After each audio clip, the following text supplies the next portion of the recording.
हरिओम एवं नमस्कार आप सभी को। मैं पुनः आप सभी के समक्ष एक नए विषय को लेकर उपस्थित हूँ, जो आज का हमारा विषय है द्विगु समास। द्विगु समास के पूर्व वाले वीडियो में हम लोगों ने कर्मधारय समास को पढ़ा था। कर्मधारय समास का ही भेद होता है द्विगु समास। द्विगु समास को प्रारंभ करने से पूर्व की भांति सभी संस्कृतानुरागियों से संस्कृत के कल्याण एवं उत्थान हेतु इस चैनल को सब्सक्राइब करें, साथ ही साथ शेयर करना न भूलें। तो आइए आज हम सभी द्विगु समास को प्रारंभ करते हैं। द्विगु समास में आपको दिख रहा होगा कि सबसे पहला ही पद क्या है, संख्यावाची शब्द है। तो हमको यह बस ध्यान देना है कि जिस भी समास में पूर्व पद संख्यावाची हो वह क्या कहलाता है, द्विगु समास कहलाता है। आइए हम पाणिनि जी के सूत्र के माध्यम से समझने का प्रयास करते हैं।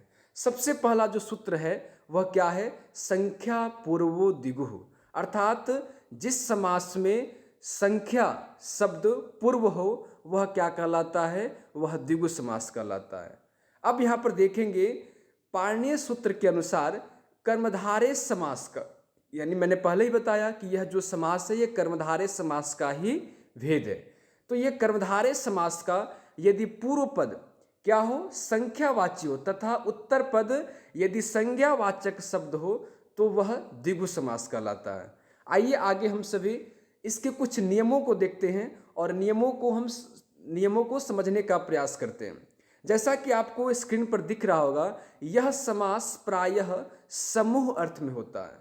ध्यान से सुनेंगे, यह समास प्रायः समूह अर्थ में होता है और जब इसका हम विग्रह करते हैं तो विग्रह करते वक्त हम क्या करते हैं, समाहारः का प्रयोग करते हैं। फिर दूसरा नियम क्या है कि समस्त पद सामान्य रूप से नपुंसक लिंग एक वचन में अथवा स्त्रीलिंग के एक वचन में होता है। अर्थात जब हम इसका समस्त पद बनाएंगे तो हमेशा क्या होगा, वह नपुंसक लिंग एक वचन में बनेगा और स्त्रीलिंग भी क्या होगा, वह स्त्रीलिंग जो शब्द भी होगा वो भी क्या होगा, एक वचन में ही उसका समस्त पद बनेगा।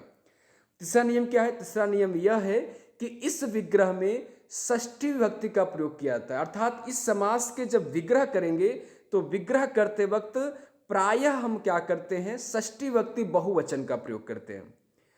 तो यह जब षष्ठी विभक्ति बहुवचन का प्रयोग किया जाता है तो वह क्या होता है, वह द्विगु समास होता है। यानी द्विगु समास के विग्रह में हम क्या करेंगे, षष्ठी विभक्ति बहुवचन का प्रयोग करेंगे। जैसा कि आपको एक यहाँ पर दिख रहा होगा उदाहरण, सप्त दिनम। मैंने पहले ही कहा कि ये जो द्विगु समास है, यह द्विगु समास का नियम ही क्या है कि संख्या पूर्वो द्विगु। तो यहाँ पर देखेंगे दो पद है, सप्त और दिनम। तो सप्त क्या है, यह संख्यावाची शब्द है और दिनम क्या है, यह संज्ञावाचक शब्द है।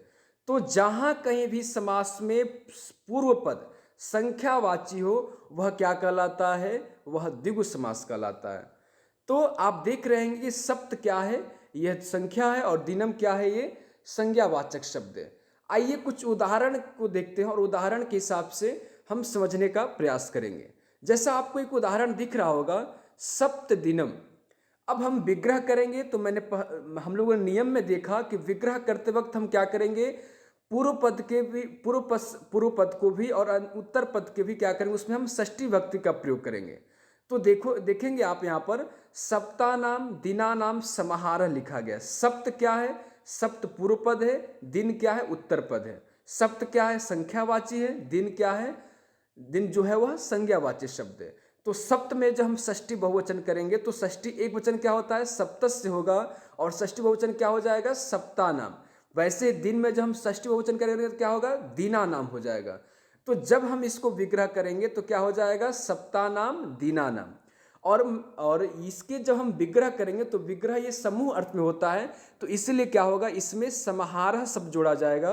तो जब विग्रह क्या हो जाएगा, सप्तानाम दिनानाम समाहारः, अर्थात इसका हिंदी अर्थ होगा 7 दिनों का समूह। और जब समस्त पद बनेगा तो समस्त पद हमेशा क्या होगा, नपुंसक लिंग एक वचन में होगा। तो हम इसका समस्त पद क्या बनेगा, सप्त दिनम, और इसका विग्रह सप्तानाम दिनानाम समाहारः। वैसे ही एक और उदाहरण आपको दिख रहा होगा, त्रिफला। अब यहाँ पर त्रि क्या है, संख्यावाची है, फल क्या है, ये संज्ञावाची शब्द है। तो इसका जब विग्रह करेंगे तो क्या हो रहा है, त्रयाणाम फलानाम, और अंतिम में क्या जोड़ेंगे, समाहारः जुड़ेगा। तो ये क्या होगा, तीन फलों का समूह, और समस्त पद क्या बन जाएगा, त्रिफला बन जाएगा। वैसे ही एक और उदाहरण है पंचपात्रम। अब पंच क्या है, संख्यावाची शब्द है, पात्रम क्या है, यह संज्ञावाचक शब्द है। पंच क्या है, पूर्व पद है, पात्रम क्या है, उत्तर पद है। तो जब इसका विग्रह करेंगे तो पंच का षष्ठी क्या हो जाएगा, पंचानाम, और पात्र का षष्ठी बहुवचन क्या हो जाएगा, पात्राणाम, और अंतिम में क्या जोड़ेंगे, समाहारः जोड़ेंगे, तो हो जाएगा पंचानाम पात्राणाम समाहारः। और इसका हिंदी अर्थ क्या हो जाता है, पांच पात्रों का समूह। और जब इसको हम समस्त पद बनाएंगे तो समस्त पद प्रायः क्या होता है, वह नपुंसक लिंग एक वचन में होता है, तो हो जाएगा पंचपात्रम। उम्मीद करते हैं कि ये उदाहरण क्लियर हो गया होगा। आगे देखते हैं, कुछ और भी उदाहरण है। त्रिभुवनम। अब यहाँ पर त्रि क्या है, पूर्व पद है, भुवन क्या है, उत्तर पद है, त्रि क्या है, संख्यावाची, भुवन क्या है, संज्ञावाचक शब्द है। जब इसका हम विग्रह करेंगे तो त्रयाणाम भुवनानाम, और अंतिम में क्या जोड़ेंगे, समाहारः जोड़ेंगे, और इसका हिंदी अर्थ क्या हो जाएगा, तीन भुवनों का समूह। और समस्त पद जब बनाएंगे तो समस्त पद हमेशा क्या होगा, नपुंसकलिंग एक वचन बनेगा, तो हो जाएगा त्रिभुवनम। वैसे ही एक और उदाहरण है दशाननः। अब यहाँ पर दशानाम आननानाम समाहारः, और ये क्या हो जाता है, 10 आननों का समूह, और दशाननम बन जाता है। कहीं कहीं पर दशाननः भी आता है, दशाननम भी बनता है। आगे देखेंगे हम सभी। कहीं पर द्विगु समास क्या होता है, इकारांत स्त्रीलिंग में भी होता है। जैसे जहां कहीं भी उत्तर पद जो शब्द हो वह अकारांत शब्द हो, तो उसके समस्त पद में हम क्या करते हैं, ई योजित कर देते हैं या ई जोड़ देते हैं। जैसे आपको एक शब्द दिख रहा होगा पंचवटी। अब यहाँ पर क्या है, पंच ये संख्यावाची शब्द है, और मूल शब्द क्या है, यहाँ पर वट शब्द है, और वट शब्द क्या है, अकारांत है।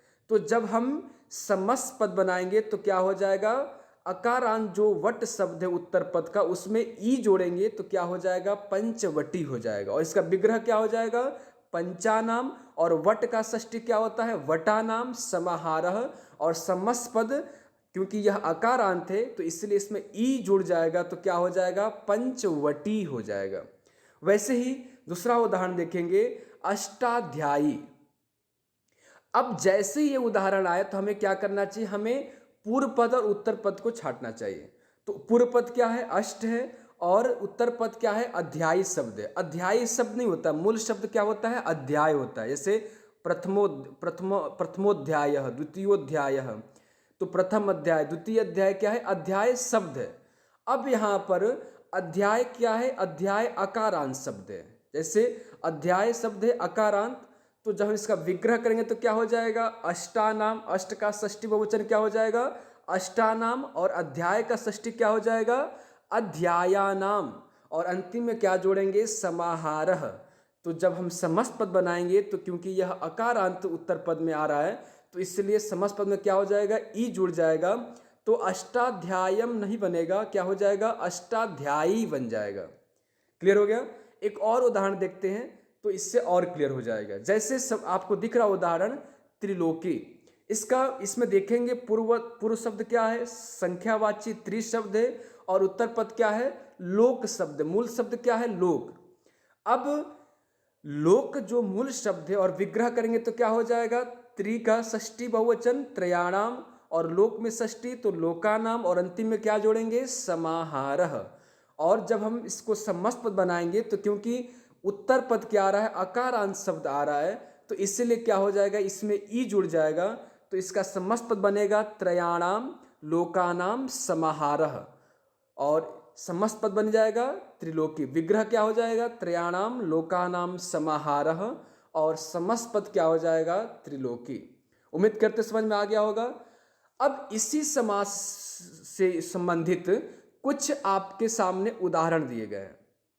इन उदाहरण को क्या करेंगे आप, जैसे उदाहरण सप्तानाम शतानाम समाहारः, शतानाम अब्दानाम समाहारः, पंचानाम रात्रिणाम समाहारः, चतुर्णाम युगानाम समाहार और सप्तानाम ऋषिणाम समाहार। यहाँ पर कुछ उदाहरण दिए गए हैं, तो इन उदाहरण को आप इस नियम के अनुसार बनाने का प्रयास करेंगे, बनाएंगे, और इसके अंतिम में इस उदाहरण के उत्तर भी दिए गए हैं। तो खुद से आप इस उत्तर का मिलान भी करेंगे और कमेंट बॉक्स में जरूर बताएंगे कि इस समास में आपका कितना उत्तर सही हुआ, कितना गलत हुआ। और उसके साथ साथ इस चैनल को लाइक, सब्सक्राइब एंड शेयर जरूर करें। और मेरे साथ जुड़ने के लिए, इस वीडियो को देखने के लिए आप सभी को पुनः एक बार धन्यवाद। हरिओम, नमस्कार।